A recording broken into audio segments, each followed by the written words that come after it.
Hi guys, compadres, compatriots, friends, family, maybe. Welcome to this episode of the Comedy Defect podcast. My name's Winter Phonander. I'm the host of this show. This is episode 32. We've done 32 of these. That's quite a few. Well, I thought it was until I spoke to my friend Simon Caine, who was on this episode of the Comedy Defect podcast. He is running 3 podcasts. He also promotes 2 gigs. He's doing 9 fringes this year. Last year he did 11 fringes. The guy has got a serious work ethic. He's a really lovely fella as well. He's also written a book called How to Make a Living by Working for Free. Go check it out, it's worth a read. You can find him on Twitter @ThisMadeMeCool. But what's been happening with me? Well, let me tell you about me. I did a preview for my upcoming Edinburgh Fringe show, which I'll be taking to Hastings.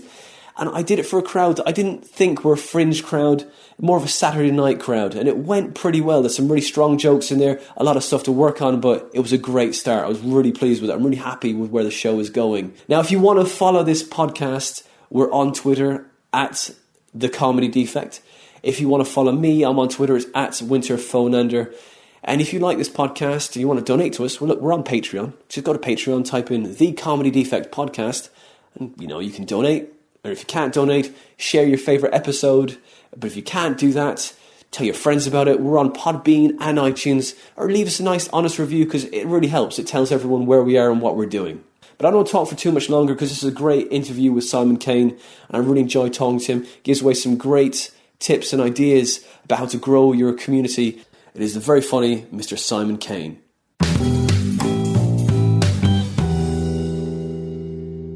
I was going to say before have you hit record? Hit record, yeah. Okay, I was going to say on record. If I sound like a dick, it's probably because I'm just doing it for fun. So if you want to leave it in... Yeah, just ironically, yeah? Well, no, I like sometimes saying things for offence sake and then see it. Like, I've got into a really bad habit of walking over to people, saying something I know will piss them off, leaving, and then going back to the conversation. Because it's fun to watch, especially at gigs, to watch comedians who go, oh, I'm not offended by anything. And then you go, really? Okay. I think women shouldn't have equal pay. I'll be back in 5 minutes. And just see what they do. Because it's like, you are offended by things. It's just you're not offended by as much things as most other people. And you can't say that you're not offended by things, because everyone is. I look forward to that, because there's not an awful a lot of leeway where you can walk away and then come back again. Oh my God, I get really annoyed with offence at the moment, because people think audiences are the problem and they're not. It's us not being funny. And I debate that all the time with comedians, because I had a comedian a while ago talking to me about a contraceptive joke about with lady contraceptives. Women with contraception.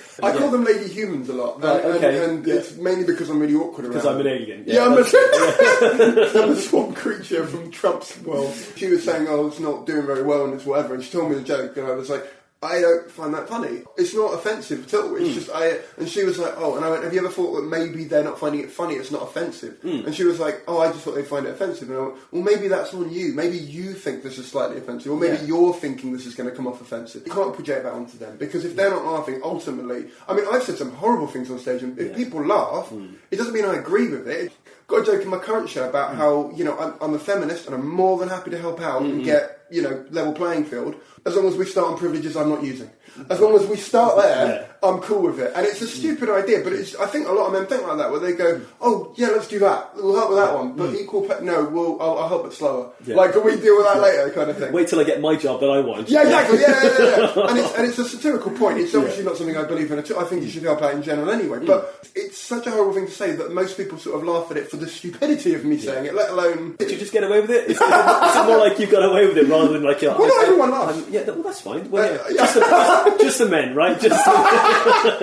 Well, they're my demographic. And welcome to the Comedy Defect podcast. And let's just make this really sterile and clinical right now from this moment on. Go ahead. But how are you doing, man? Doing like 9 fringes this year. That's what you said to me. What I love is I told you that 30 seconds before you hit on. That's great. Yeah, I haven't told anyone else that. So 9 fringes. Just because one, it just isn't enough, is it really? I'll tell you why it is.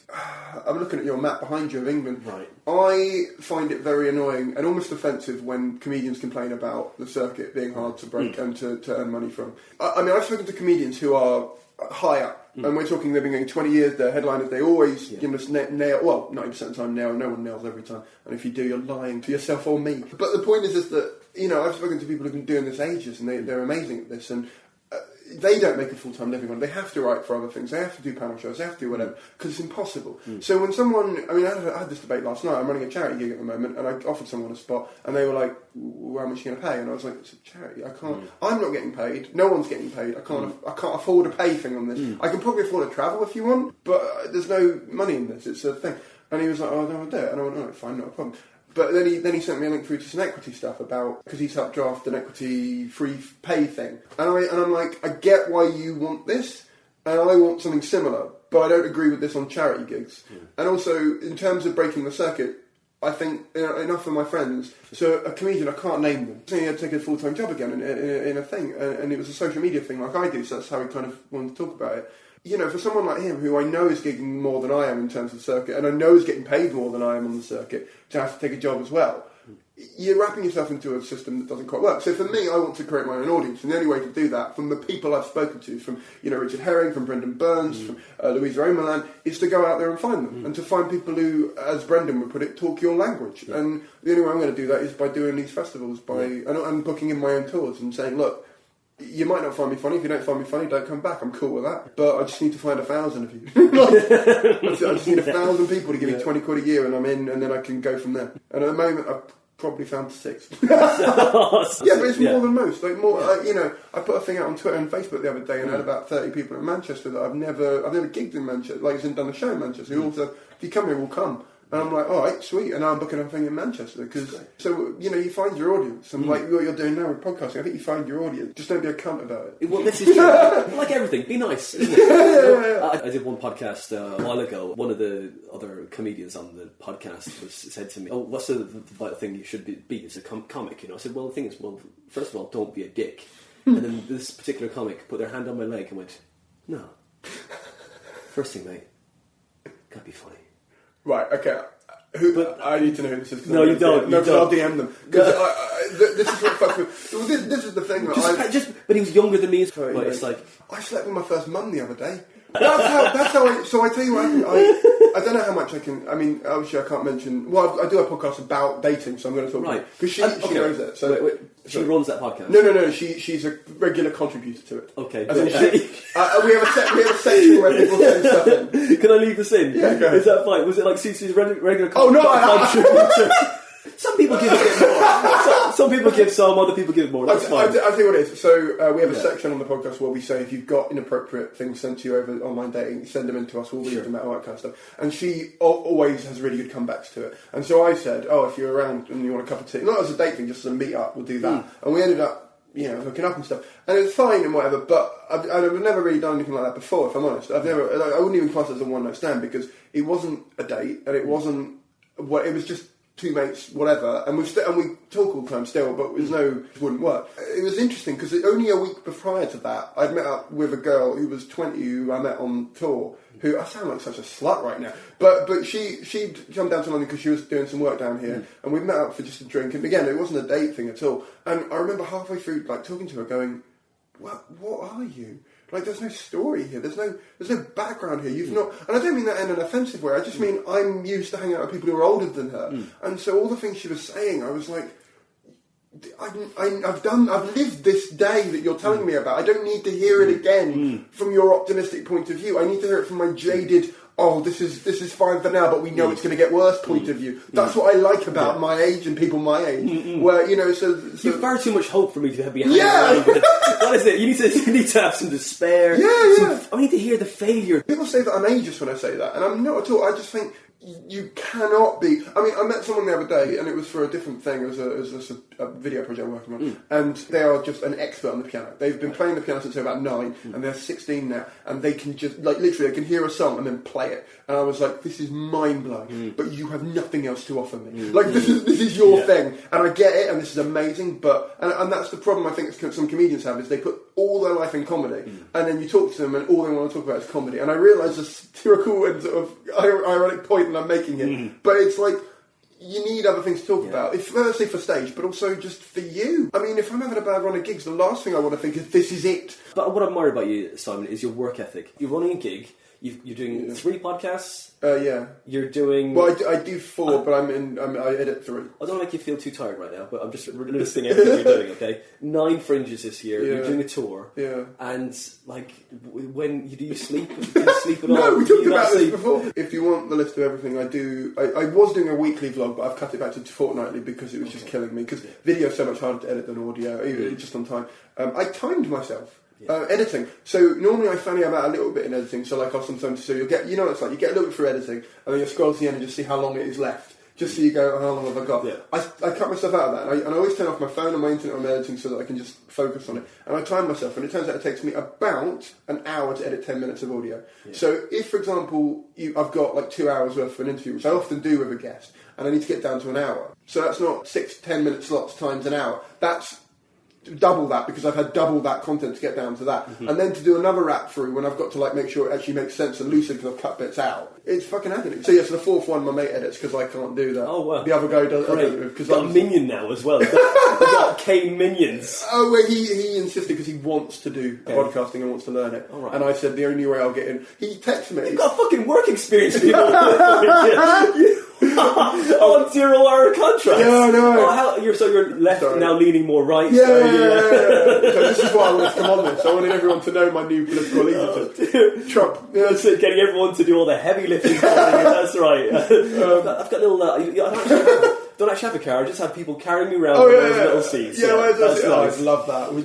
Right. This is the problem I have is you're saying nice things, and everyone has an ego, regardless of whether they performance or not. I have an ego. I'm just not comfortable with people knowing I have an ego. Yeah. I'm fine with it when I'm at home or when I'm driving. I don't know if you have this. When you drive into a gig, and like the longer you're driving, especially if you're on your own, your head starts to go, I'm fucking great. They've booked me in another city I've never been in to do 10 minutes unpaid. Oh, I'm great. Yeah. And then like halfway on my way there, I'm sort of practicing the Nobel Prize Award for comedian. They love me. They really love me. I just want to thank me from the past for putting in all the effort and my mum for doing nothing. Yeah, that's it. Yeah, it's all on me. Yeah. So I do a fortnightly vlog, 3 podcasts, a 4th one that I don't edit. I'm doing 9 Fringe festivals in the run up to Edinburgh. Then I'm doing Edinburgh, and then I will have done when I finish this month. It will be booked a 32-date tour at the end of Edinburgh, and I'm running a monthly night, a charity night in London. It's like the LGBT. Yeah. Well, I'm hoping to start a black gig later on in the year as well, right. With John Prince, because, like I said, the circuit annoys me and bores me at certain times. And you hear, and I know I'm white and middle class, and well, probably upper middle class, but I like to go middle class because it drives people less insane. I get annoyed with seeing the same white dudes talking about the same things all the time, and I want to hear other things, because the point in comedy for me is to hear other voices and hear things that are interesting. So, I thought, if I can't find them and I'm not seeing them because I'm doing gigs, and maybe I'm self-selecting the gigs that aren't booking that or whatever, but I figured I'll start gigs that do that. And, I love hearing interesting perspectives on life that I wouldn't have thought of. For me, the best part about a joke is when I think I wouldn't have written that. Not I couldn't have written that, just I wouldn't have written that. One of the podcasts is a mental health podcast that's coming out soon. And, the more I talk to people about that, the more I realise, even if people say they're okay or they say whatever, you don't know. And they're never going to tell you the truth. I mean, I never tell people fully the truth because partly they don't care. Yeah. And partly it's, if I said to you, if you asked me 2 days ago, how are you? And I went, thinking about killing myself. You don't want to hear that shit. You don't want that to be your morning thing, Well, yes and no. I mean, I like people to be real. Yeah, is what I want. It's because I'm sick of people being fake around me. I've no time for that. It's just full of shit. I'm like, I'd rather sit with a person for like whatever length of time with them being real rather than just talking absolute fucking drivel. I keep talking about it in terms of girls because I tend to find girls are the most drama in my life in general, and I don't mean girls are drama. I just mean I attracted that for a long time, and because we get comfortable in routines and we get comfortable in our own habits, I am much more comfortable with a girl who causes me drama than a girl that doesn't, and I know which one's better for me. But because I'm used to that, and because my parents have set me that model, because they're very much argumentative about each other and stuff. Yeah. I think that's normal, and I know it's not. You're programmed with stuff. So, I was sort of talking to a girl a couple of months ago, and she was proper annoying, and a headache, and I just sort of, I thought this was great. Like, I was a fucking idiot, and self-harming. Well, mentally self-harming, and I remember as I was approaching 30, and at 30 hasn't really meant that much to me, as if I'm honest. The people just keep asking me if it's changed anything, and all it's changed is that people are asking me if it's changed. Like, when I was 29, no one asked me that. Everyone just said, oh, we're nearly 30. That was it. For me, it's like now I'm like fuck it, I haven't got enough time. If I have to spend, 2 days a week sat on my own editing videos and I don't have to, but if I'm sat doing that, I don't have time outside of that to deal with someone who isn't going to just tell me the truth. I remember I spoke to someone and I just said to them, just tell me the truth. I don't care if it's bad. I'd rather know the truth and deal with that than deal with your lie and then the truth, because then it's just hurting more. So and then they just told me, you're not funny. You're not going back to comedy still. So I told you, Don wasn't like. No, he wasn't him. Yeah, I think it's a 30s thing. It is, man. It's like a sort of a rite of passage sort of thing, you know. Yeah. It's like everyone keeps asking any big life event. They think that's a life event because they think, oh fuck, well you need to really knuckle down now. Because you look at it like that when you're in your 20s. I did when I first turned 20 or 22. I think I was going to just finish uni. I was looking at it going, I'm going to be 30 soon. Because I'm always doing that. I'm always thinking I'm going to die soon. Because I think if I keep telling myself I'm going to die, I'll work. It was Steve Jobs kept saying, stay hungry, stay foolish. But part of that is you're going to die. And there's a nihilistic thing, there's a Buddhist thing in that where I just feel like I'm not going to motivate myself unless I know that there's not enough time to do everything I want to do. So going back to the list that we talked about previously, kind of like you put everything on that list. You have a general list and you've got the small list that you do in a day. You were saying that so you've got a bunker essentially where you do stuff which I fucking envy. I've just moved into a flat in Dunstable about 2 months ago. It's in Luton. Basically what I've done is I've moved because I'm used to having everything in one room, because I lived with my partner for a while and that was in one room essentially, and then I lived with my parents before that in one room, and then I lived at uni and it was in one room, and so I put everything in one room, which is essentially the kitchen dining room area. So I've got my bed in the middle. This does not bode well for your future, Simon. You've committed a crime. This is your one room. Oh, I'm good with that. 20 years, awesome. This is great. I'm preparing for prison. I'm government flagged. Some of the stuff I'm googling, there's no way they're not following me. But tag now, just But I feel so much more comfortable with everything in one room, and as a result, because I'm in a one-bedroom flat, I've got an entire separate room that at the time my parents were using for storage because they're in the middle of a move, but they've sort of moved their stuff out now. So what I've done is I've put a desk in the middle of it and a chair in the middle of it, and now that's my studio. It's bigger than the room I'm in. It's massive, and it means I've got space to do videos and podcasts and all that kind of stuff, and I love it because it means when I get up, I'm going to work. Yes, it's across a little bathroom break room, but it's my workplace and it's my playplace, and it feels really nice. So I get why you've done this. I love it. So I can focus on it, man. That's it. You need a place where you can collect your thoughts, you know. But then again, that bigger room helps you get out of that agoraphobic thing. The small room, bigger and bigger room, slowly bigger. The reverse Russian doll effect, I guess. Yeah. Well, I mean, a lot of my friends have mental health issues, and often if they text me because they're struggling with something, first thing I say is, change rooms, because you're building up a perception in that room of the problem being bigger than it is.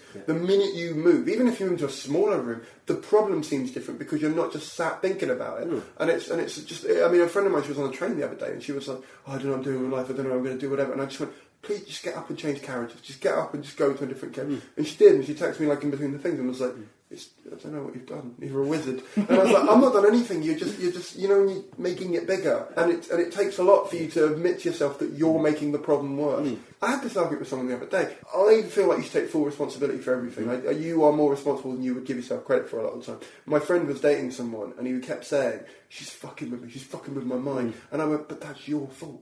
And he went, but how's that my fault? And I went, well, there's two ways around this.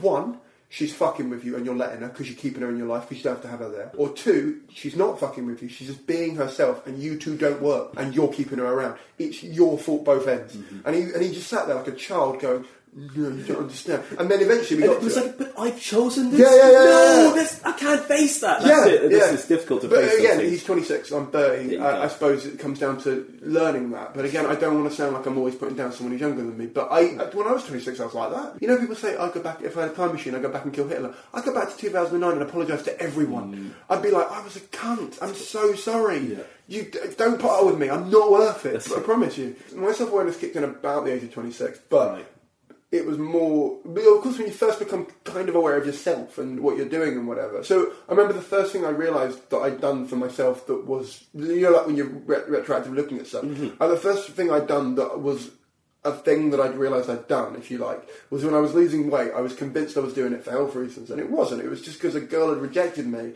just before a uni break at summer. And I just thought to myself, why is this? And I'd walked in on her having sex with my flatmate. Oh, no. And essentially I was like, what's the difference between me and him? He was proper skinny.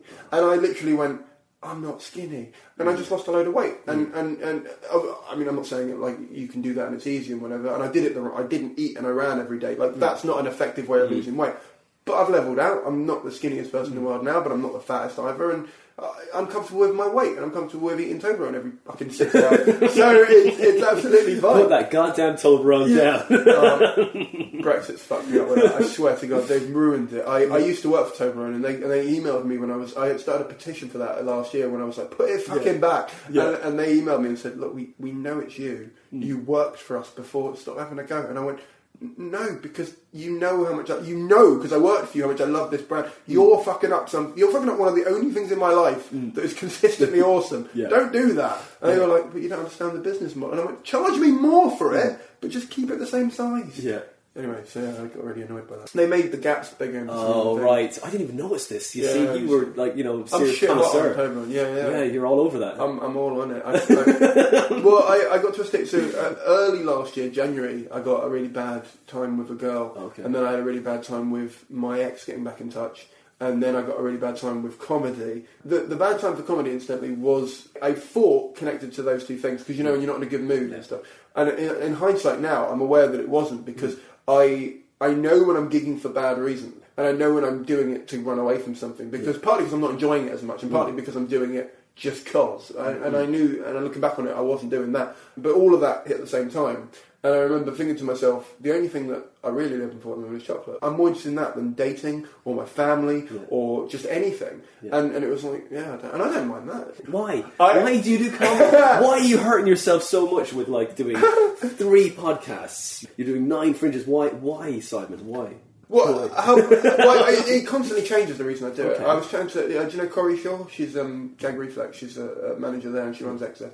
We were talking on the phone. By the way, any time you get to talk to Corrie is not wasted time. She's amazing. I fucking love her. I don't know how to explain it to anyone listening who doesn't know who she is. Yeah. But time spent with her, with Gav Cross, I've had solid conversations with them that have put me back in a mindset that I'm like, there are good people out there who are doing this for art reasons rather than money reasons, even though they're industry. And there aren't many out there that are still doing it for that reason. Or Ian Coyle, for example. He's comedy commissioner at Dave. He loves it, loves comedy, and really champions people. Even if they're not working for his channel, he'll put them in contact with other TV channels. He's a proper comedy fan. And I love that he's in the industry, because people like him and Corey, they fucking make me want to carry on. When I started, I was doing it, I don't know why. I think I didn't like my job at the time, and I thought I'd do something else. And then about 6 months in, I realised I was doing this because I was more enjoying saying I'm in comedy than I was enjoying performing. Because I was meeting up with friends, and they would say, oh, he's a comedian. And I'd be like, yeah. And then now I'm looking back on it going, I've done 14 gigs, not a comedian, you fucking retard. And then I took some time off and I came back and I was like, why am I let's do this and not tell anyone you're doing this. Let's keep under the radar and see if you still enjoy it. And I actually enjoyed it more then, because you didn't have all the questions that you get asked that eventually you get sick of, like, tell us a joke or whatever, or what's your best joke, or who's your favourite comedian, all that crap. Now I do it because I want to have an audience that sustains me as a performer. I don't want to be part of the cog of the industry in the same sense that most people do. I don't necessarily want to be a club performing comedian. I want to do what Kitson does, for example, where I go, I'm putting on a show, come if you want to see it. And then people know me well enough or trust the name enough that they'll come. That, and also my mental health benefits from it greatly. The thing I said to Corey was the reasons I struggle to be friends with people are if they're doing it for a midlife crisis reason, like maybe I did, or if they're doing it as like a shortcut to getting like presenting work or something, or if they're doing it for pussy. Those 3 reasons,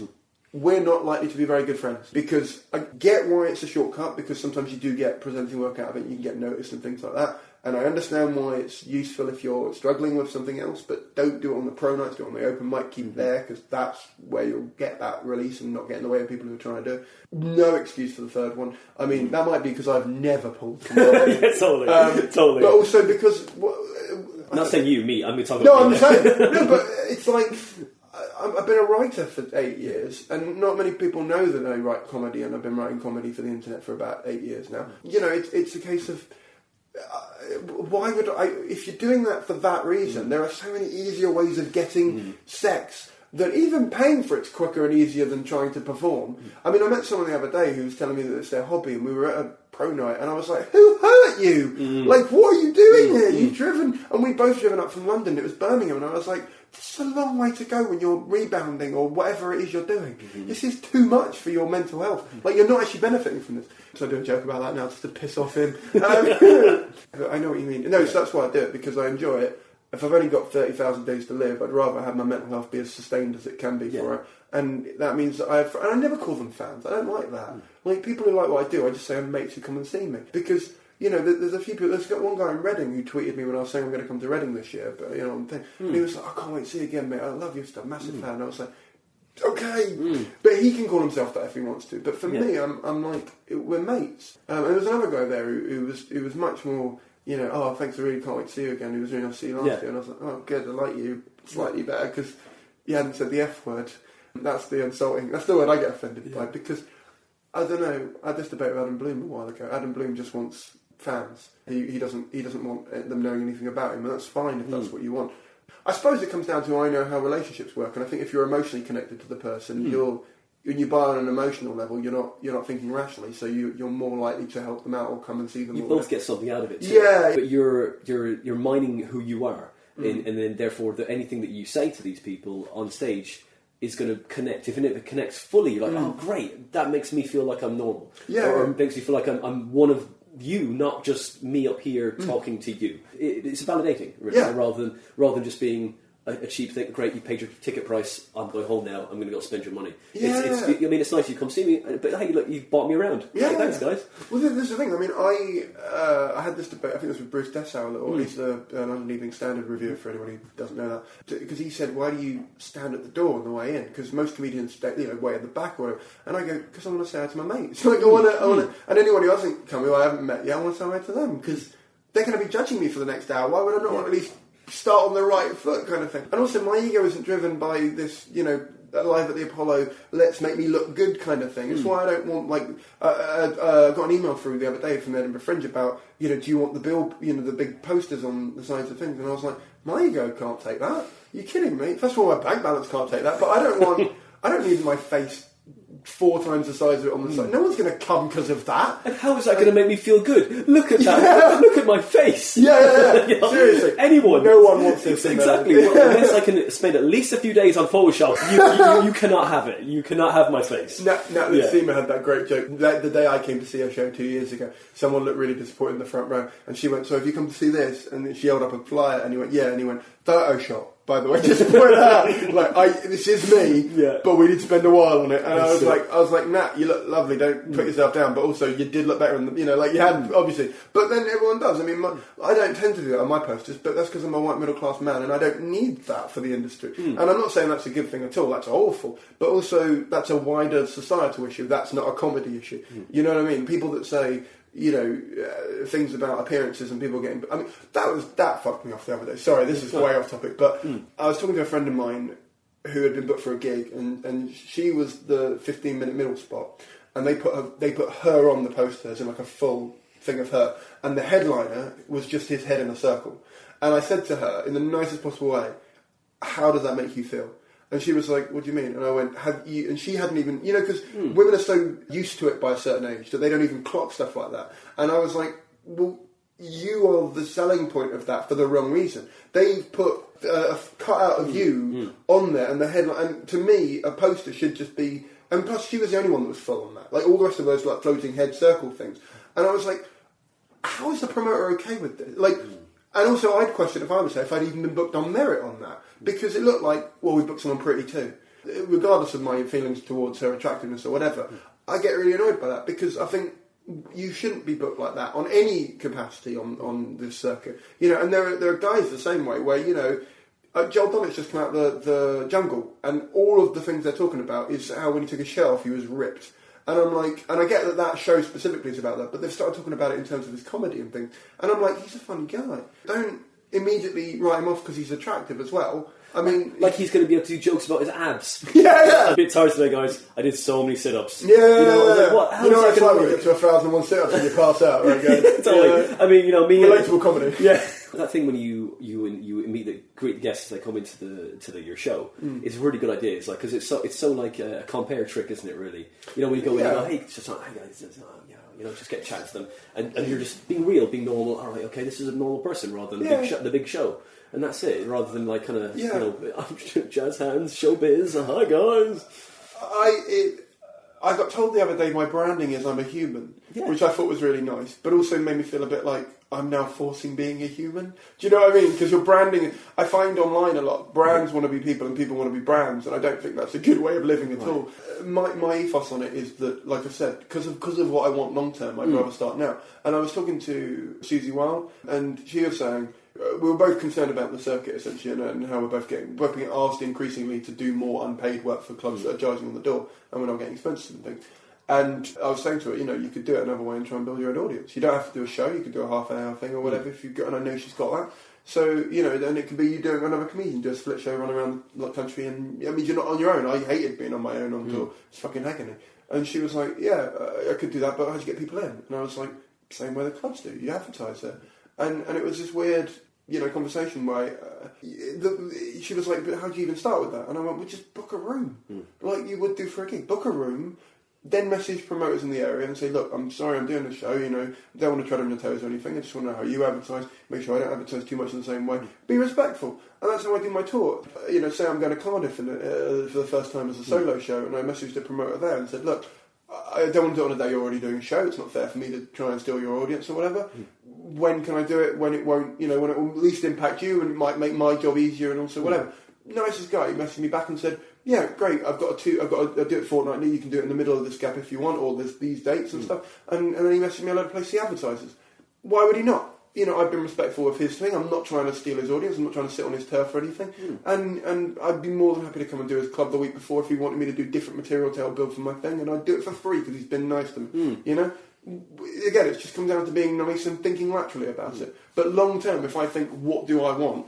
I want a base of people and I want to know what I'm doing in terms of everything for myself. Yeah. And also not stepping on his toes, and therefore you're building a relationship with him as well as your audience at the same time. That's so great. But why would you not? People forget the niceties of the whole thing, and people are just like, that seems to be irrelevant these days. I know that's such an old man thing to say. No, it's the business end. It is very true, isn't it? There's just a bit of social decorum is what it is, isn't it? People are struggling in this, and I get it, because I'm struggling in this as well. And I realised the other day when I was talking to someone, I was like, I'm playing my privilege and I'm not realising it, because I've got a day job. And I've kept my day job specifically because I don't earn enough out of this yet anyway, partly because I also like writing and I learn a lot from it, and there's a lot of transferable skills. But I'm very privileged in the fact that I even have been consistently employed for the time I've been as a comedian, and so I've been able to subsidise it in a way that some other people haven't. And for me to play that card and say, oh, it's fine, you just get a venue and whatever, some people don't have that capacity. However, you can start smaller than that. There are people that are more privileged than me that started bigger than me and have scaled down or scaled up depending on how well they did. I don't buy that you can't do it if you weren't driven enough. I mean, when I spoke to Richard Herring about this, he told me that, before he did podcasting, so this is 10 years ago, he would have, 20 people that would come see him in a room, and that was it. And he was sustaining just on that. And you think, he'd been going how long, 10 years ago? 15 years or something? He'd been on TV. Him and Stu, I mean, even if you didn't know him, you knew Stu, so you knew kind of him. He pulled a fair crowd for someone of that size who hadn't ever thought about sustaining an audience. Started podcasting, he told me within 3 years it was 4 times that. Now, 4 times 20 is 80, which is, again, not arena selling out or whatever, but now he's been doing it 10 years, he sells out 200-seat art centres, and it's because he's built an audience and he's built a relationship with them.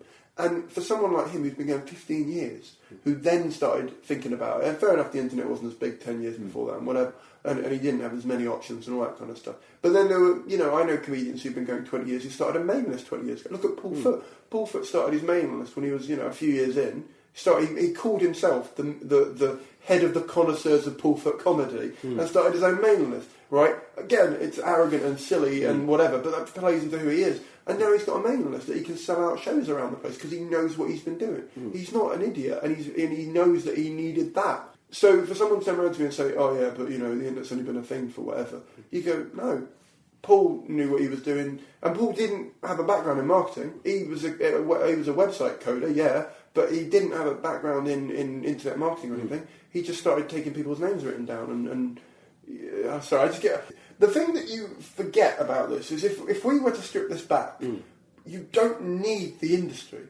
Even TV and things, those things have been invented to make more money off of something that was already doing okay. And the reason it's not doing okay now is because people thought, okay, if we take 10 performers that do really well and we market them correctly, so we take the attention away from all the other people, we'll make a lot of money, and it doesn't matter necessarily that the ladder's been pulled up from the people that were in a lifestyle and working it out. And I don't mean that in a conspiracy way. It's just what's happened. If you look at the big agencies, and I don't need to name them, but also I don't mind naming them because I have friends in them, and a friend of mine just got a job at PBJ and Avalon. They're lovely people, and it's not nothing against them or the agents in any way. But you look at what they're doing. People, if you look at that country and you think, I don't know how many millions of people live there. They all have 24 hours in a day. They all only have a certain amount of attention for comedy in a day. If you have a venue in Taunton that has a potential of 5,000 people around that area that want to come see comedy on any given night, they have a venue that can only fit 200. Out of those 5,000, how many of those 5,000 were free that night and 200 and something? So let's say you get 100 people in that room. Say you could get 100 people that come to that room. Say there were 2 comedians doing it on that way. You're splitting down the attention here. But if you've got someone that they've seen on TV and they've got a connection with through these mediums, that means they don't know any other comedians. And also comedy is a treat. That's something that we all forget a lot. We go to it 5 nights a week because we're performing. An average punter goes 3 times a year. If you look at it that way, you are getting such a privileged moment with those people that when they're deciding to come and see you, that if they can play the monopoly on it by having them continuously appear on TV and on radio and all this kind of stuff, of course you're not likely to take a risk on someone new if they don't know who you are. Which is why this online content is key to someone like me who doesn't have the backing of a TV channel or of a production agent or anything like that. It's a case of comedians turning around to me and saying, oh, it's hard, makes me go, you won't be here in a while, I'm cool with that. Because you're not working at it. And if people say, oh, but how do I even make it work? Or someone said to me they've been doing a podcast for a year and they were like, oh, it's only got a few thousand downloads over the year. And I'm like, that's still a few. What are you on about? That's I know. I totally agree with them. And they've done a podcast for a year, and they say that I gave up because no one was listening. You're doing it for you. Yeah. You're doing this. This is you do comedy, right?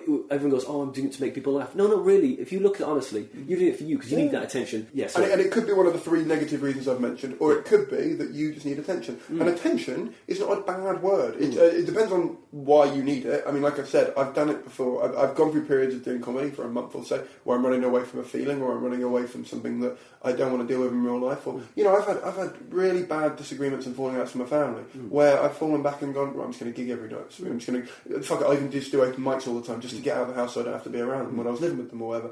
That's not healthy, but that's how I dealt with it. And it's nice because it means I get positive attention from complete strangers, which reinforces that my family don't give me as much. But it perpetuated a horrible situation. Now I deal with it head on. Now I just talk to them about it because it's much nicer for me that way. Like you said, at 30, I'm sort of taking it a bit more seriously. I realised, my dad's going to die soon. I don't want him dying the same way me and my granddad died.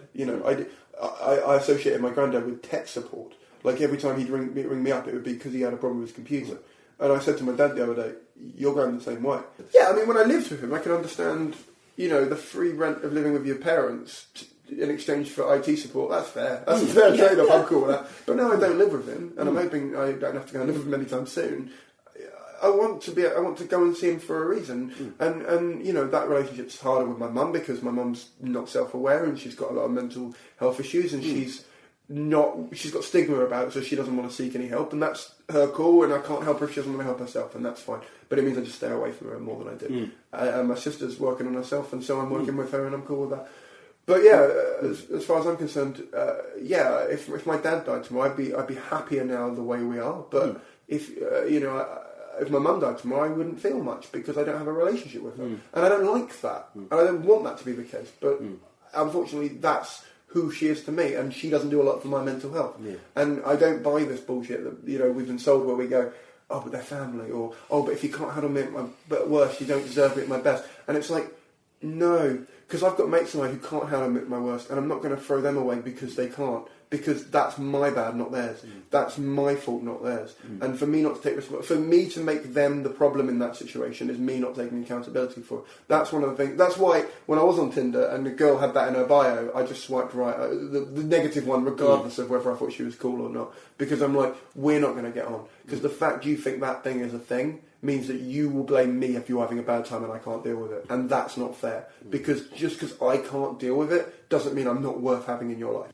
All of your stand-up and all of your podcasts are a real sort of path, I guess, to finding who you are, really. Right? Like, you've got the mental health podcast, you're like, right, and they're all for you, really, aren't they? Because listening to someone who's talking about their mental health goes, oh man, I totally get that as well. They're all these podcasts are all validating pieces of work for you. Sort of, yeah. They validate you. Yeah. Yeah, I mean, as in like the Ask the Industry podcast, it teaches you about where to go with stand-up and stuff. You get some tips from these people. Yeah. And one question as well, is there any parts you've never released in the Ask the Industry podcast you kind of go, no, I'm keeping that for myself? No, okay, so I've never done that because... And you wouldn't say yes either, because that would ruin you. No. I'm only messing with this. I'm just playing with it, yeah. Here's the thing I've got, guys, is transparency means a lot to me. Honesty means a lot to me. Even if it hurts, I'd rather know it. Sure. And for me, I mean, when I started it, basically an agent had come to see me, and they said, we'd love to talk to you, blah, blah, blah, blah. It was in Edinburgh, so of course everyone was busy, they didn't get back to me. After Edinburgh, I texted them and said, do you still want to meet up? And they went, no, we've kind of taken on someone else, it's fine. And that's fine, because it happens, right? But I said, can we at least meet for a coffee? I'd love to know what you saw in me. I'd love to know what it was, just so I can know what happened. And they said, oh, we're really busy with post-thing, building up to Christmas, all that kind of stuff. And I went, fine. And then I was like, it's not fine. I put a bit of emotional investment into this, not as much as I would do now, but, you know, it's the second agent to speak to me, but the first one to give me proper kind of hope that someone might pick me up kind of thing. You get like that sometimes, especially I was 3 years in, you know what I mean? And I thought, how can I talk to them? How can I make sure they can't say no? And then I thought, hang on, they've got ego too. So I went out and bought mics, and I was like, right, well, what if I record it and put it on the internet? Will this be less awkward for them? And then all of a sudden, industry people are... And I get probably about once a week an industry person saying, I'd love to come on and talk about stuff. And it's like, great, because it saves me a bit of hassle, but also I've had to say no to some people, because first of all, I don't agree with what they're doing, and second of all, because I don't want to spend 2 hours editing their voice, because I've heard them talk. And some people, you're like, you know, you know what I mean? You know, it's like, I know you're nodding. I totally agree. Yeah, I totally agree. Yeah, for me, it's... so for me, the whole point of that was that I imagined that the way I pitched it to the first couple of people was I wanted to feel like we're talking in a open bar in Edinburgh, and there's a comedian who can't pick their nose, doesn't want to get involved but wants to hear what we're saying. So let's do it as like a talk radio type thing. And Hills came on and she was fucking giving about that. She said I'll come for an hour. She sat in my flat when I was with my girlfriend for about 4.5 hours. I got it down to under 3 because I was shit at editing, and I can't listen to that one back. Like, I don't know how people listen to that one, to be honest with you. I wanted to take it down, but a lot of people have said they get a lot out of it anyway, so I don't feel like it's fair, because it's, And plus, I like the fact that it's shit, because it means that when people listen to my current ones and they go, oh, you're really good at that, I go, listen to number 1, you can start one too, because I want more people to start podcasts, even though it's a cliche thing that every comedian has one now. I want people to at least give it a try, because that way you have a understanding and an appreciation of what people put into these, because I didn't when I started. I think, like you said, you back once when you realise how much effort's gone into one and how much work's gone into, even if it's sharing it or putting an effort in or whatever, because it's so much work, and it's not like it's self-imposed work, but also if you're getting value from something, you should support the thing, and that's my ethos and has been for a while. That's the book I just wrote. It's literally about that. It's like, if you feel you've given people value, they will support you. So if they feel like you've given them value, rephrase that, because we all feel like we're valuing everyone, obviously. And I've got friends who have done it. I mean, Ben and Joe Charman, I'm meeting up with them later this evening because we're going to an animation thing at YouTube, and you look at what they've done. They've built this audience and they make a living from it. And same with Richard Herring. He doesn't make a living directly from it, but he makes a living off the back of it. And it can be done, and you can do it very easily if you do something that people value. And you don't even need that many people to value it. Like I said, it's 1,000 people to give you 20 quid a year. Now, if you look at that over a month, that's 2 quid a month maybe for them to patronise or for whatever for your content. It's not that much. And I know 20 grand a year isn't a lot to live off of, but I bet you any money if we took an average comedian on one of our timelines and we said, right, we'll give you 20 grand a year to make podcasts every month, they would snap it up. And they'd go, I don't earn that amount from gigging. As much as someone might be listening to this going, how do you even live off 20 grand? I go, I don't, but it's part of what I do. And I don't earn 20 grand. Last year I earned $2,000 from podcasting. And that's not that much. It's about £1,800, £1,700. That's not me breaking even by a long chalk. But if that keeps building, I might break even in 4 years. I question people that want fame, because I don't I don't understand it. I don't see it as a positive thing, especially as I saw it as a positive thing maybe 10, 15 years ago when fame was the thing you'd achieved. But now, because of the selfie generation, you and I'm part of that. I'm not, I don't see it as a positive. You don't get as much out of it, and also you're not respected as much because you haven't. I mean, Joe, my mate Joe Charman, he joked to me the other day about how he spends hours on an animation thing. But the ones that get most views are when he chucks a bottle into a bin from behind his back or whatever. Oh, God. And he was like, this drives me insane because I get it and it's easy for them to consume and stuff. But if I spend 2 weeks on like a little animation of a whatever, and then that gets 10,000 views, and for him that's not a lot, and but then he chucks a bottle from into a net from behind him and he gets 200 million or whatever, he's like, is that all I am? Yeah. And you're like, yeah, that's but that's what he's famous for. I bet Brian Cox has the same problem where he goes, am I only famous for telling people the world's going to explode in 2 million years? I'm sure he has it as well. But for me, I just want to be known for creating good content, regardless of the medium. So as a result, people will take a punt on me when I have something new to offer, and that means I have to find the right medium. It means I have to find the right audience. You have to start somewhere. You can't start off. No one's going to start off and they're going to be great at something. Yeah. Was there moments in your you've got your 70 what now podcasts you released? 71 for the arts industry. But I've got about 8 banked. 8 banked, right? Okay. Because I keep ahead of myself because otherwise I've got to. Yeah. Otherwise you run out. Oh no! I've released 2 weeks time. Having a bit of a break. Well, it's also that like sometimes I don't want to go and talk to industry people because they depress me sometimes. Right, yeah. So and also Edinburgh's a really good time for me to get 5 of them banked in a week. But that does stress the shit out of you because it means I'm spending 2 hours in the morning recording stuff, then gigging in the afternoon, and you don't get so much energy and goodwill. Yeah, especially if it's a difficult one. This is one. They weren't like this before. Because that moment of talking to them normally, then you turn on the microphone. Yeah, it totally changes, doesn't it? It's a shame, really, because it just they go, oh right, this is the person I need to present to the world.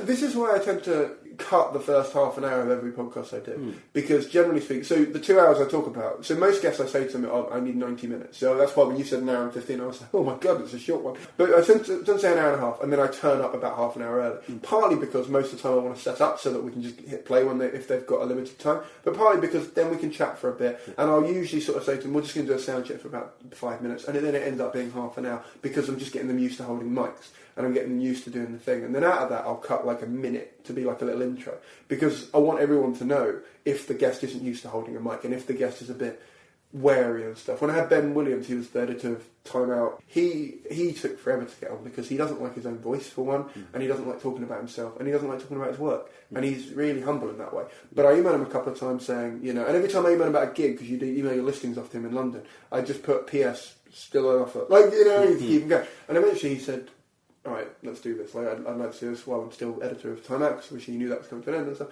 And he gave me 2 hours, and he hated it. Like he kept saying, "I don't like." And I edited a lot of that out because no one needs to hear him repeating it. But he was so good in terms of by the end he'd got used to the fact that we were just having a conversation and it wasn't a stressful thing, and he doesn't have to think about it. And I said to him, if you want to hear it before it goes out, you can. I'm not going to fucking try and make you look like a dick. Like you said, for me to do that to an industry person would just be burden of bridge. It is what I'm saying. But in answer to your original question, I'm fine. How are you? No, yes. No, but genuinely, in answer to your question, there's been 2 episodes that haven't been able to go out. One due to a technical issue because that's why I asked you before. I plug in my headphones so I can hear what's being recorded. In terms of them, they were sat next to a fan and it kept picking up things, but I didn't hear it on the thing. I don't know why. So I was going to re-record that one, but I don't know if I'm going to do that one because I'm trying not to do as many London promoters now because I want to cover more of the country. And so there's that one. And there was another one who approved it, and then their board of directors they work for had listened to it and said that this would ruin the company. Okay. And it was because they were very sexist and offensive. And in the position they were in, I felt that it was very key that people know what they were like, and I hadn't edited it to make it sound like that. In fact, if anything, I'd edited it slightly in their favour because some of the stuff I took out, and they actually asked why I took that out because they said that you can hear the edit point at one point, and I went, I couldn't get that smooth, but I didn't want to leave in something you'd said there because I didn't feel, first of all, that it's there that you, because when you get someone in the moment they're just talking. everyone says something in the moment they're not quite whatever, you know. Yeah. And I felt like, you know, maybe they'd gone a bit far with that, or maybe they felt like they weren't being recorded and whatever. So I didn't want to make them come off that way. But they said no, you could have left that in, it would have been fine. And I said no, I'm going to take it out just because I know my audience and I don't think it's fair on you. But then their board sort of said, this will ruin the company. We can't let this go out. And they actually said, look, if you put it out, we'll sue you. And I was like, okay, you can't go out then. And then they said, no, you can. We'll re-record it. Just send us through the questions. And I went, no, I don't do the questions ahead of time because then it might as well be a written interview. There's no point. And also, listen, you've got the copy of it. You've basically got the questions anyway if you want to go through it and get them.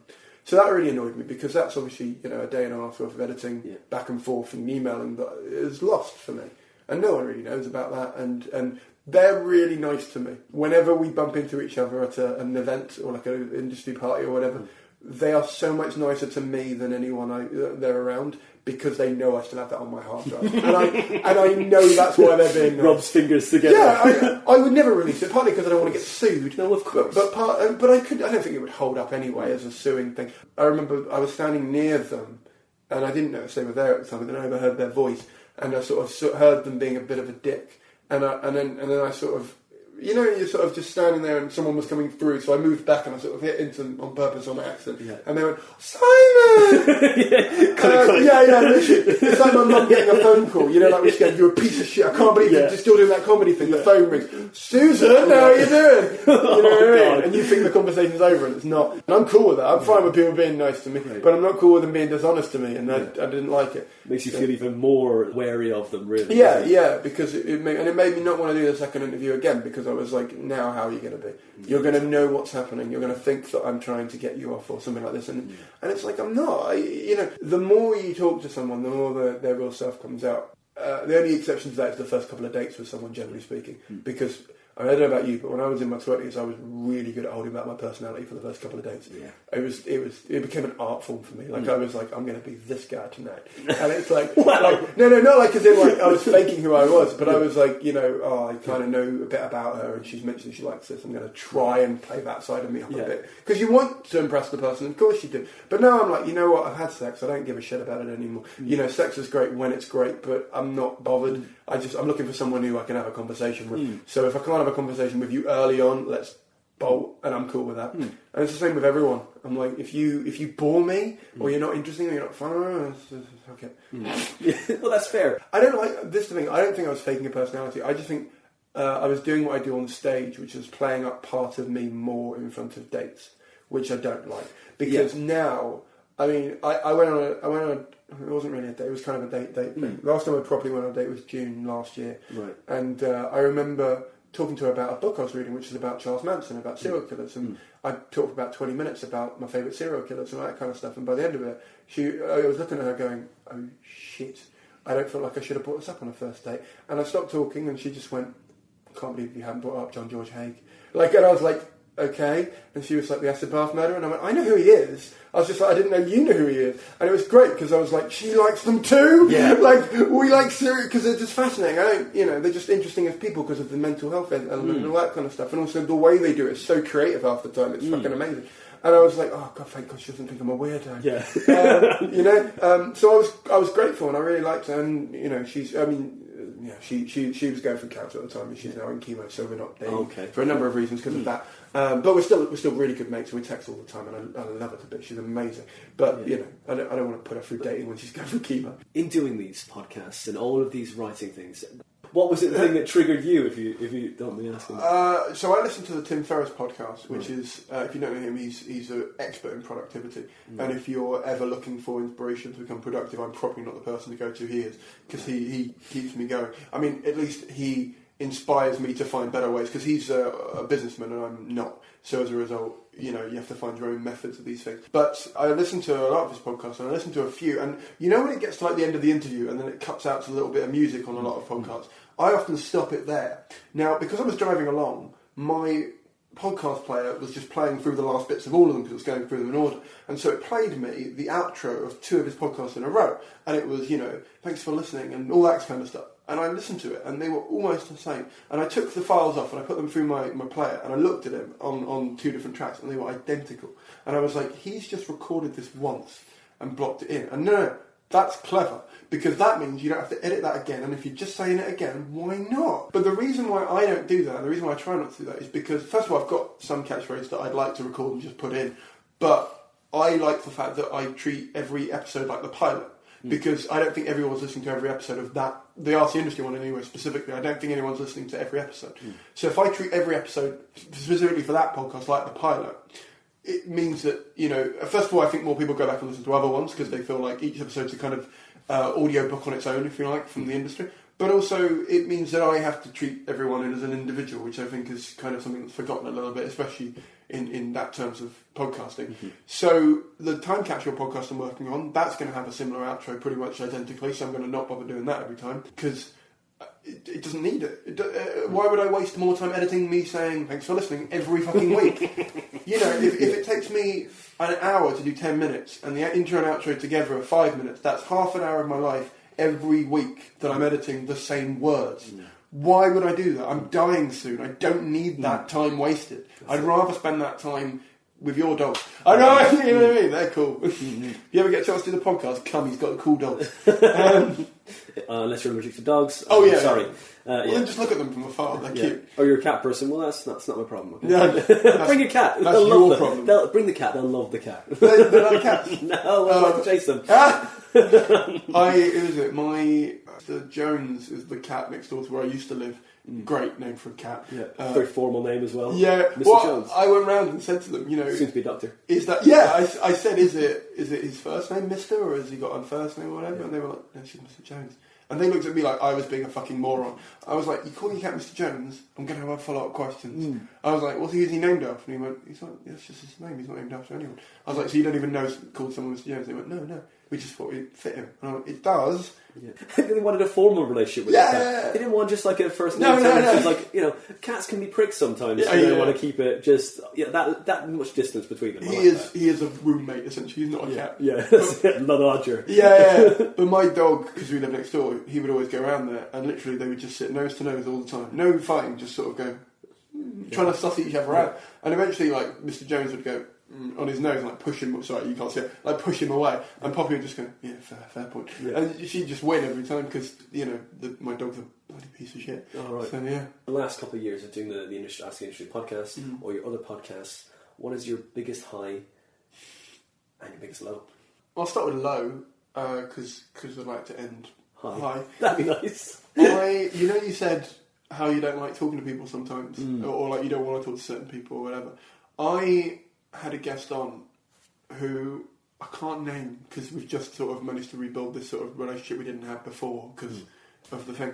But I had a bit of professional lapse in the episode, and it sort of annoyed him a little bit during the recording. And I wasn't proud of it. So they were working on a TV show. We ended up not including this bit about it just because of what it was about. I won't say too much about what they were doing on it because it'll make it obvious who they were. But they were working on a TV show. The TV show had a comedian in who I don't particularly like. They were showing me the preview of the show. I had comments about the casting of it. They agreed with it. They don't like that comedian either, which meant I felt like we were on an even keel for me to say stuff. And then I sort of said, yeah, I didn't have them believable, and then I accidentally insulted their element of the production of it, and I didn't mean to, but it was basically they just, I don't feel like they were playing that part very well, and that's just trying to be honest. Yeah, I mean, you know, like you said, you sometimes say something in the heat of a conversation, and if like yours, I'm not holding a mic, so I'm forgetting that's there sometimes, and I look over and I go, shit, he is recording this. So yeah, and sometimes you do that, and I did that, and I wasn't proud of that at all, and I didn't mean to either. It wasn't like trying to purposely dig at someone because that's not fair, and I stand by my comment. You know, I've said to him before, I'm not going to grovel and be like I didn't mean it, blah, blah, blah, because I clearly did because I wouldn't have said it otherwise, but I didn't need to say it, is the point. You know, like you said, being nice costs you nothing, and keeping something in isn't going to screw you over. Yeah, that was a low point because I didn't like that I'd insulted a guest who'd given me a lot of their time and had been really generous and helpful and stuff. And but you thought you were being constructive anyway, weren't you? You thought you were picking this bit apart because I mean, you know, you'd be that critical of your own work. Yeah. So you could go, oh, jeez, man, sorry, I didn't mean to step on your toes or your ego at the same time as well. The feedback I had was essentially that the element of production they were involved in amplified the fact that this person wasn't particularly good in the role. And we'd already discussed that person we didn't think was very good. So, as a result... The momentum of that went, but you were, oh no, we're on that train. We couldn't get off that train of thought. You were in the way. Yeah. Sorry, man. Exactly. That's it. And we've been pretty. I mean, the person we were talking about, we were being quite constructive about as well, and we were saying that there's no reflection on them as a comedian or as a performer, because they're not comedians as such. They're someone who does comedy or every certain whatever. They're not someone you would call a comedian as such. So as a result, they were sort of doing acting work as well, and they're not really an actor either. So it was a whole thing where it made sense, but they had the look of the part they wanted for that thing, so that's why they went with that person. And I get that. The appearance thing, the ab issue. Oh no, this was actually a kind of not reverse of that. The way they'd written the script, they'd written out the way the cast looked as well as their descriptive things. Okay. So when they could... It's about how Edgar Wright does this, and it wasn't Edgar, by the way. But Edgar and Simon Pegg, when they're writing a thing, they start with one dimension of the character, and then they add in bits that aren't even necessary for the part to understand the character more. And then they add in things like, oh, that would mean he'd have a goatee, or that means he'd have this, or whatever, so that they can actually build a picture in their mind, so they can capture the thing. And they've done it the same way, which I really liked, but it meant that they were so committed to the way that person looked. I just felt like they could have had someone better in that. So anyway, the point was that I'd let professional judgment lapse in that, and I didn't like how I'd handled that. And you've got that relationship back now. Yeah, so. I think the thing I like about it is that the immediacy of what... the thing that I stopped myself halfway through it as well, and the fact that I said to them, first of all, they'd have to go in. That was like a key point I made very early on, as I'd realised what I'd said, before they'd even sort of called me up on it.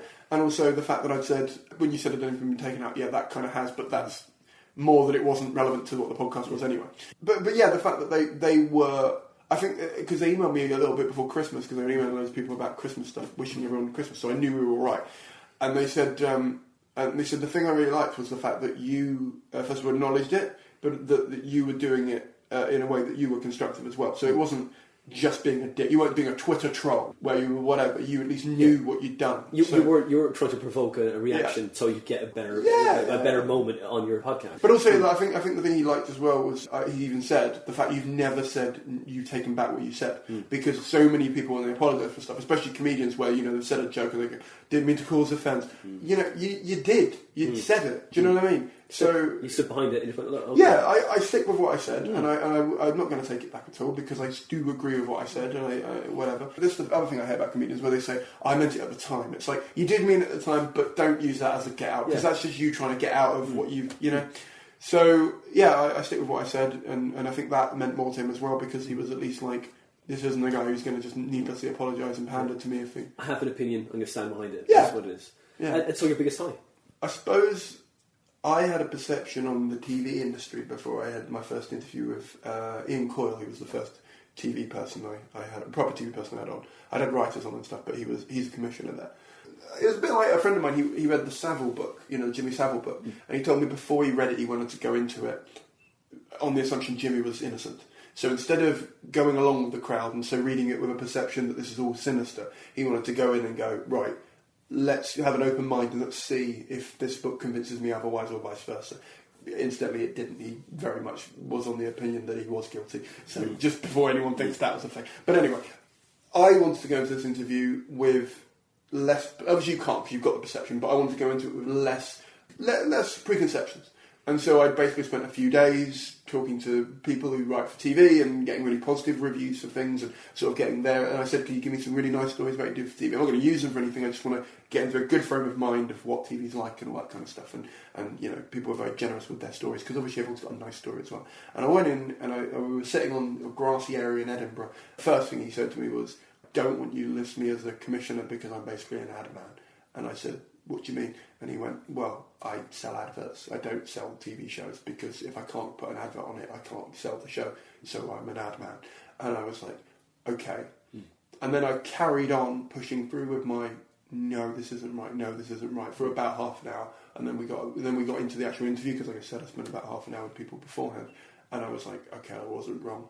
And I don't I'm not wrong about the content online thing, and it reinforced to me that what I was doing was the right thing, and that I was working on stuff, and even, you know, while we were in it, he just said, "This is great. Like, the problem is that no one understands what you're doing. Like, no one fully understands it." And I was like, "That's nice." And he went, "Not even me. I get it, because we've talked for about half an hour about why you're doing this and what you're trying to do with this and why you're trying to make it more level for people and show people they can do stuff.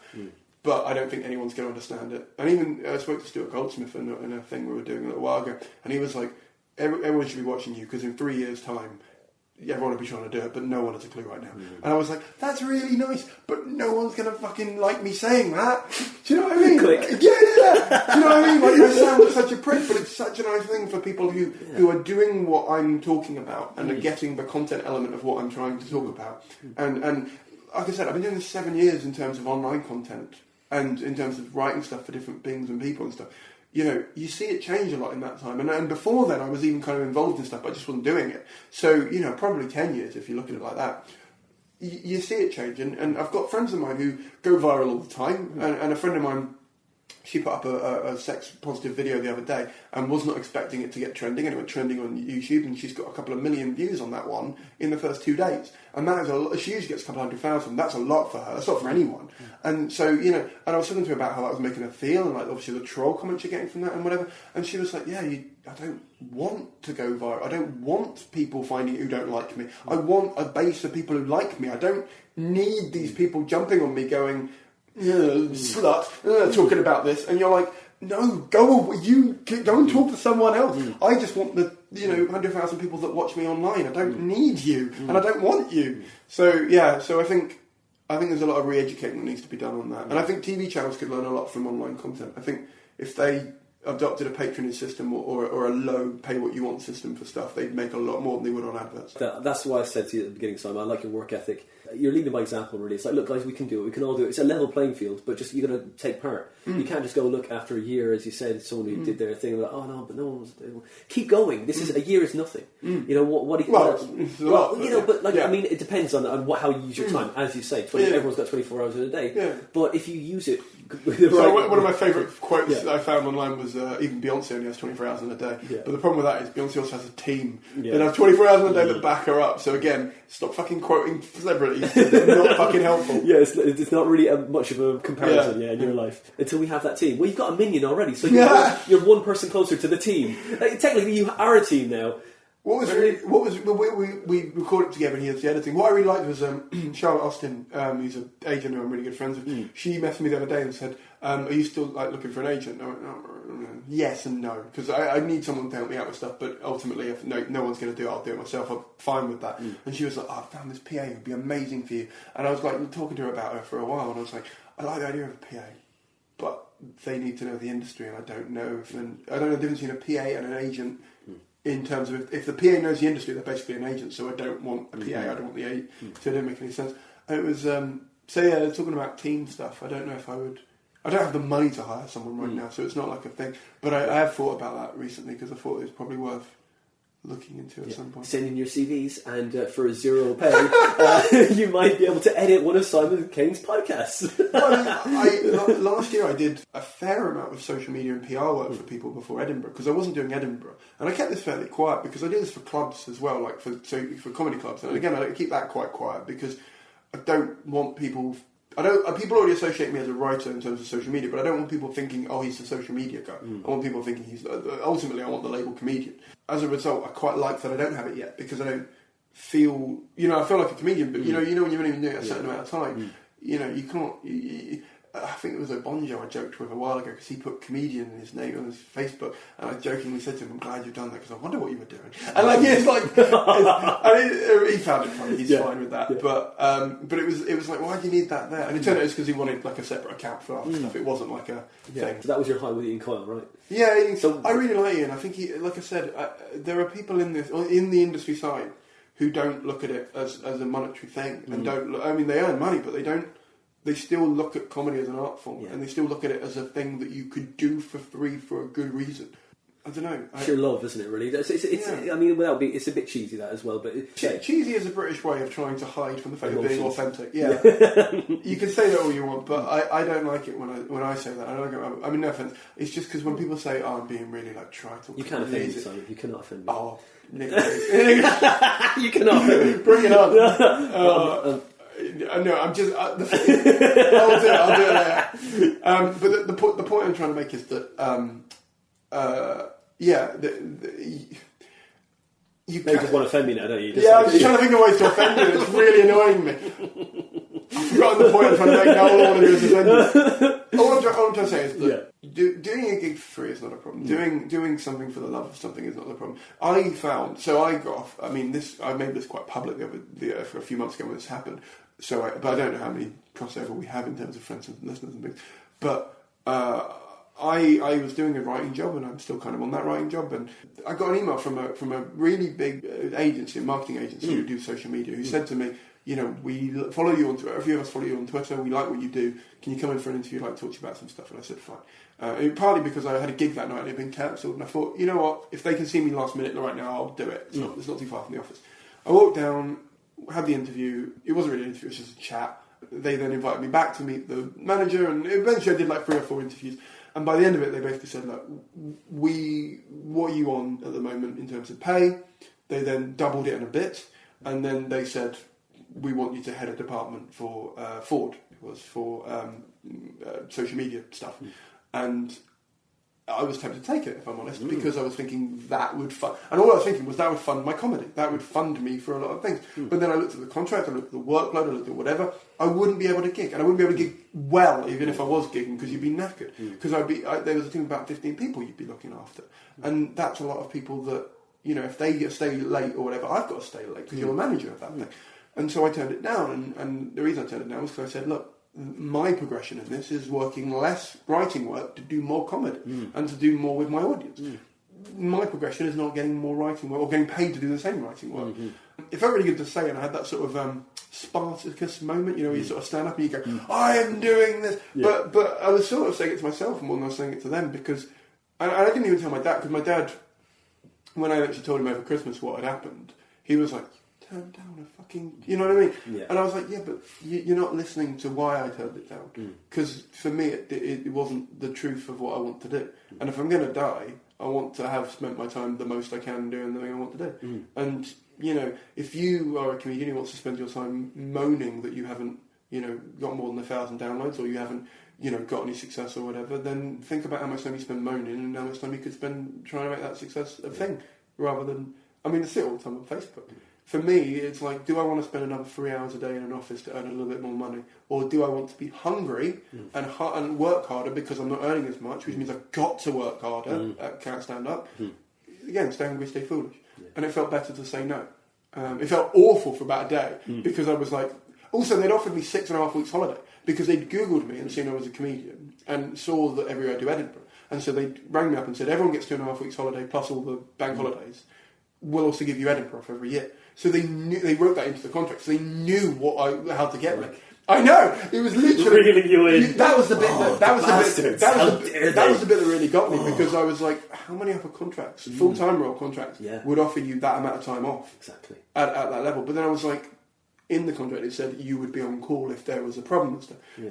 Do I really want to be on call when I'm in Edinburgh? You've done Edinburgh. You don't need your job ringing you up going, we need a tweet, do it now. So, well, that's not your job. So, no, God, that's not what you need. Where can we come see you next? February I'm doing Leicester, the comedy festival. So if you're there, I don't remember the date offhand, I think it's 20-something. If you search for Laughter is the Best Placebo, that's the name of my current show, then you'll be able to find it. But I'm doing Leicester then, and then early March I'm doing Glasgow. So if you're in either of those places, I'm biased, but I'm pretty funny.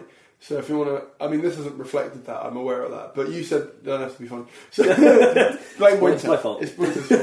It's Winter's fault. Also, you should say all the racist stuff he's edited out of this. He's been trying to offend me this entire podcast. I think that's going to... Oh, and then I'm doing Bath as well. Sorry, the problem is because I've booked so many, and that sounds really like... it's okay, so just a 9. Just a 9, you know, that's fine. No, I booked 11 last year. 11. And that wasn't even Edinburgh. So, but like I said, I wanted to try as many out as I could, and some of them only did 1 date, some of them did 5 or whatever. And you look at it like that, if you're doing one day at 9 festivals, then it's actually 9 gigs. Yeah. But it's a lot of admin because you're doing all the stuff for you. But then I'm doing Brighton, I'm doing 5 gigs, so... So yeah, we'll basically find your website. Yeah. Is it Ask the Industry Podcast? We find all that stuff there as well? Yeah, it's all on there. I'm redesigning the website, so it should be easy for you to use. Maybe. And if it's not, I blame my designer, me. I design, because I'm not a designer. You need to get that programming minion under your belt. Yeah, that's what you need. He needs to get on designing websites for me. I might contact Paul Foot, see if he's doing anything. Yeah, why not? Yeah. And so it's like you can follow you at This Made Me Cool. This Made Me Cool is my Twitter. Yeah, right. It's funny, I suppose. Cool. I don't know. It's more. I had this debate with, who was it? It was a comedian. I don't know if I want to mention who it was. It was a comedian who I bumped into at a gig who said to me they'd unfollowed me, and I said, oh, that's fine. And they were getting a bit sort of like, yeah, it's because you never followed me. And I was like, it's not there for you. My Facebook's there for you. If you want the jokes, go mad. They're there for everyone, but it's there for people who like what I do. Yeah, I didn't say fans, but it's there for the general public to find me. And I find that kind of weird because like if comedians are doing stuff on there, and I follow a few of them because like some of them do jokes as well, and I want to see what other people are saying and whatever. But yeah, it was just really weird where they were like, I want to get my figure up, but I want to, it's like if you can buy followers if you really want that vanity number is not doing you any favours, mate. I mean, I've got probably a couple of 100 accounts on there that are dead on there, or like of people's Edinburgh accounts they make for like 3 months and leave them and stuff. My number's not accurate at all. Follow, because when they have the colour of the fake accounts, I'm going to be screwed. Well, Simon, thanks for coming on. No, it's been great, man. I really enjoyed it. I'm sorry for rambling. No, it's been great. Thanks, man. I don't know why I'm shaking your hand. No one can see that. It feels good, right? No one can see it. Formal end.